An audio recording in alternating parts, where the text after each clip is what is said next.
like during the week? 6 days a week. You know, we take Sundays off usually. I'll make it up if if I had PR or something during the week and I took the time off, I'll make it up on Sunday. But 4 to 6 hours a day. No, I'll start. No, we train 6 days a week. We don't know how to do this one. No, we're gonna do it right. Okay. Typically, train 6 days a week. It's really hard. It's 4 to 5 hours a day. It sucks. Do jiu-jitsu, boxing, kickboxing, and a run. And who are you training with? It's silly now. My training partners, obviously I can go on forever about those guys. John Fitch, Josh Koscheck, Josh Thompson, Trevor Prangley, Paul Buonatello, Bobby Southworth, Pat Minahan, Cain Velasquez, Trevor Prangley, and we got a who's who at AKA, so I got a lot of great training partners. And then my coaches, I think are some of the best coaches. We got Bob Cook is my head coach, Javier Mendez is one of my head coaches, Dave Camarillo is one of my jiu-jitsu coaches, one of the best judo and jiu-jitsu guys in the world. You know, and Wheatseed is my boxing coach, and he's like a witch doctor. It's really cool. And in 3 months, your new Muay Thai coach is going to be Robert the Terminator from Tiger Muay Thai. Yeah, is that correct? We're bringing in Robert, so he's going to come in and be our Muay Thai trainer, and I'm real excited about that. The one thing we have lacked at AKA has been a Muay Thai trainer, and we're working on taking care of that right now and getting him in there and getting some more Muay Thai. So yeah, what was your background? Where did you come from originally? I started out a kid watching the Karate Kid on TV, and so I wanted to just be like him, and I would have been happy. So I got into Taekwondo, and I went through the whole Taekwondo system, forms and fighting, and obviously I wanted to fight more than anything. So I did a few years of Taekwondo, moved into kickboxing, did some weird Bondo kickboxing, then I got into Muay Thai. I came to Thailand, I lived twice, in 2000, 2001 training in Muay Thai, and then I transgressed into the MMA. You know, when I saw the UFC back in the early 90s, I knew that the people fighting in the UFC and doing good are the top fighters in the world. You know, those are the guys that are, the elite of the, as far as fighting goes. So I knew I had to do that, and so I told everybody that's what I was going to do, and they laughed. I get a question behind the camera. Who is so when you first started watching the UFC, who was your favorite fighter? The most excited I've ever been over any fighter is Vitor Belfort. I always said I wanted to rival his times for his knockouts. You know, when he came on the scene back, I don't even know when it was, in the 90s, we'd never seen anyone dispatch people like that. And, me coming from a striking background, I didn't have as much jiu-jitsu and wrestling. So for me, it was good and inspirational to see another guy who was a striker do so well and hold his own so much. So Vanderlei Silva, Vitor Belfort, all those guys were usually my inspiration. Next. Your last fight would have helped that time. Huh? Your last fight would have helped you time. Yeah, it did. That was a good one. I was pretty happy with that. I was pretty aggressive coming in. It was the fight was. I mean, it wasn't a lose-lose, but I mean, I didn't have a whole lot to gain, and I knew I had to have a dominant performance, and I knew I could have a dominant performance, so I had to just go out there and perform. And I went out there and I was angry, and I just wanted to go out there and make a point. So that's what I tried to do. 45 seconds, I'd say that's a point, right? Huh? 45 seconds, that's them making a point? 33 seconds. Sorry. So 33 seconds. Okay, let's get that correct. 33 seconds. Mark? How far do you think you're off GSP, or would you be ready from now? Well, I'm hoping to fight Thiago Alves next. That's who we want. So if I win that fight, then I'll fight GSP next, if he's the champion.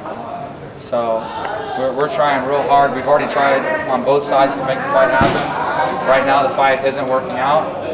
It's not for our half. We want the fight more than anything.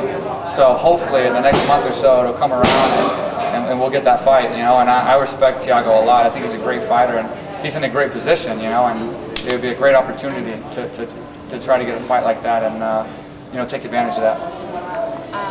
Who do you got, BJ or GSP? I don't do predictions. I hate doing predictions. Do you have a hope? I'm friends with them both. I know them both. I'm not as good friends with GSP as I am with BJ, but I have so much respect for both of them. And I hate making predictions. I mean, when you're in the sport and you see these guys all the time, you train with them, and you hate saying someone's going to lose. People never forget when you go against them. So I hate to do that. I will say it's going to be an incredible fight, and I'm really looking forward to it. So I think it's going to be an amazing fight.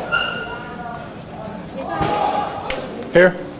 No, all my questions was answered already. Do you have any advice for up and coming fighters, like stuff that's helped you? Or? Yeah, as far as advice, I mean, you just gotta. The biggest thing I've always done through my career, I never really had anything when I started out that was going to carry me where I'm at right now. You know, I never had any kind of extraordinary talents or abilities. It's just the persistence and fortitude of continuously going forward and continuously training. I mean, I can't tell you how many people in my life has told me I wasn't going to be in the UFC and I wasn't going to, fighting wasn't going to take me anywhere, and I should do this and I should do that. You know, you just ignore it and you truck forward. You have to know in your mind if that's what you want to do and if that's what you want to succeed at. And if it is, you know, you shouldn't stop for nothing. You know, just keep pushing forward, training hard, getting good training partners, making sure that every day you're training your max. And I mean, for me, it worked. You know, I mean, I'm where I want to be right now. I'm living my dream. I've always wanted to be in the UFC. I'm going on my 10th fight, so yeah, that's pretty much all I had. I didn't have any crazy abilities. Having fought at 2 higher weight levels before, do you feel the difference in your strength and your power, or do you feel relatively stronger for it now? You know, I've always felt really strong in all my divisions except the Okami fight. It was the only time I really felt like the strength was an issue and it was against me. But I definitely feel really strong in welterweight. You know, I feel like I've kept all the strength I had at middleweight, and I feel like I'm basically the same fighter. I'm just cutting a little bit of weight. So I think now the only difference is I'm fighting guys that aren't as big and strong as the guys I was fighting at middleweight who are humongous. Do you feel faster at welterweight? Definitely. Yeah? Yeah. You know, it was tough because when I first dropped, I had a real bad fight against Berkman. You know, I won the fight, but it was a real bad performance on my part. I'm sure most of you guys know that fight, and you have those days where you don't show up and things don't go right. And because it was my first fight at welterweight, it got judged as, you know, is this the right division for you? Are you going to be okay at this division?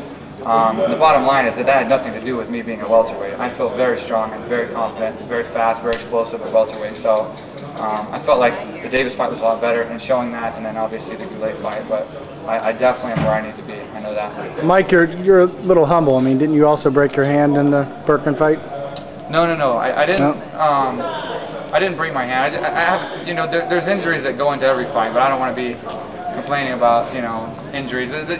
You lose a fight or you win a fight and you come out and you say you're injured, and that's the downside of the sport. You know, you can never have excuses. You know, you never like those guys that make excuses. So, you know, for whatever reason, you know going in, and that's what makes the sport so respectable, like the sport amongst ourselves, because we know what it takes to fight in this type of competition. And when you get in that ring, you know, you're telling the world you're ready to fight, you're capable of winning. If it doesn't happen, you have a bad performance, you lose. I mean, you've seen it with other fighters in the past. They've lost, they got on the mic like, oh man, I've twisted my ACL and all this. It could be true, and it could be respectable that they fought with an injury, but they could be lying. But instantly, it's a negative. You know, it's a negative feeling you get. So, you know, in this sport, it's unforgiving. You get in there and you fight. You know, you're telling the world you're capable of winning, and if you don't, you got to suck it up and say, sorry, I'll come back next time.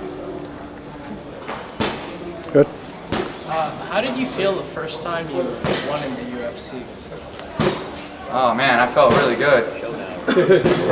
Alex Schonauer? Yeah, Schonauer, because I didn't think it was. I mean, it's one of those game plans that was like, yeah, I'm going to do it, but man, that's going to be a tough one because Schonauer, you know, he was beating up Forrest on the feet on the show, and I know he's a scrappy guy, and he's way bigger than me. I mean, he's like 3 inches bigger than me, a lot longer, and he's really strong. So, you know, I knew the game plan had to be to attack him where he's going to attack me. I knew he was going to try to charge and do what he did to Forrest, because I mean, he was beating Forrest on the feet. So our game plan was to go in there and just bulldoze through him. And I'd look at myself in the mirror and I'd be like, bulldoze through him, huh? I don't know. I don't know about this.